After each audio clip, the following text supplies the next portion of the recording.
si vos origines cachaient davantage de surprises? Avec le film Cocorico 2, c'est exactement le cas. Ce film fait suite à Cocorico 1, sorti en 2024, avec en vedette principale Christian Clavier, Didier Bourdon.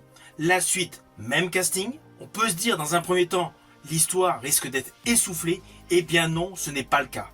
C'est une bonne comédie française. Son sens du rythme est là, et le décalage est totalement assumé dans ce long métrage. Alors évidemment, le film capitalise de manière intelligente le succès du premier opus en développant diverses situations cocasses. Alors c'est clair, elles sont toutes plus absurdes les unes que les autres. On va pas se mentir, elles paraissent improbables. Mais en fait, tout a un ton léger et accessible. Les personnages gagnent en profondeur sans perdre leur côté caricatural, qui fait tout simplement tout le sel de l'humour. Les dialogues sont vifs, souvent très justes, et enchaînent littéralement les punchlines avec efficacité. On va pas se mentir, on sent qu'il y a une réelle complicité au cœur du casting. Et c'est ce qui rend justement les scènes beaucoup plus naturelles, beaucoup plus convaincantes. Visuellement, la réalisation reste dynamique, avec un montage efficace qui évite les longueurs. Mais selon moi, la grande plus-value de ce film, c'est la manière, sous le coup de la rigolade, de mêler culture populaire et petites réflexions sur l'identité, sur nos racines, sans évidemment devenir lourd. Alors ici et là, il y a plein de situations cocasses avec des changements de décor.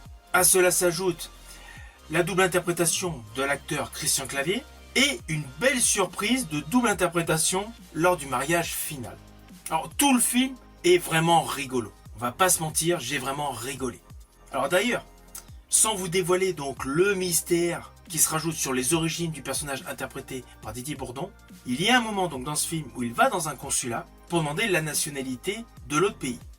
Et en fait, devant lui, les agents administratifs de ce consulat se mettent à rire. Eh bien, je peux vous affirmer, j'ai un ami qui a subi la même chose. Pour des raisons familiales, il a demandé à avoir la nationalité justement dans ce pays. Et au moment où il a été pour demander les démarches à suivre, le premier réflexe a été de la rigolade. Donc forcément, j'ai pensé à lui.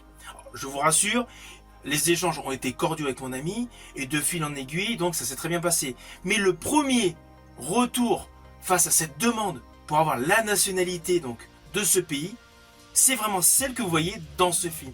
De ce côté-là, cela peut paraître absurde, cela va vous faire rire, mais c'est réel. C'est vraiment une idée que le réalisateur forcément a pioché auprès de quelqu'un qui a subi la même chose.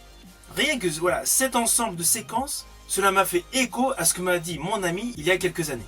Et donc, tout ce que vous allez voir dans ce film mélange donc des situations cocasses qui sont véridiques, mais avec un mélange subtil de réflexions très marrantes. Et surtout, des changements de comportement entre les différents protagonistes de l'histoire.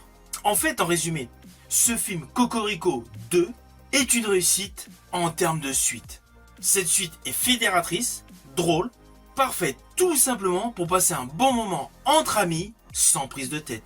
Naturellement, je vous invite à découvrir ce film au cinéma. Je vous dis à bientôt pour une prochaine vidéo.